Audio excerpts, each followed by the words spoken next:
কচুর ছড়াকে হালকা ভেজে নিয়েছি। মাছের মাথা শুটকি দিয়ে রান্না করব। মশলা কষানো হয়ে গিয়েছে, এখন দিয়ে দিচ্ছি। এখন লেড়ে নেব। বলক এসছে, টমেটো দিয়ে দিচ্ছি, লেড়ে নেব।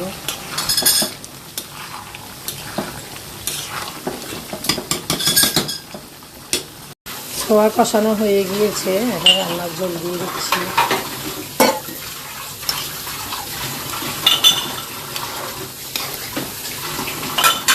কচুর ছড়া হয়ে গিয়েছে, এখন ধনিয়া পাতা দিয়ে নামিয়ে নিব। আবার রসুনের তেলের বাগার দিব, কেটে নিয়েছি। ছোয়াটা হয়ে গিয়েছে, এখন আমি রসুন তেলের বাগার দিয়ে দিয়েছি। রসুন তেলের বাগার দিলে ছোয়ার মধ্যে অনেক ঘ্রাণ আসে, খেতে অনেক ভালো লাগে। তাই তো ফাইনালি আমার ছোয়া তরকারি হয়ে গিয়েছে, অনেক সুন্দর হয়েছে মাশাআল্লাহ।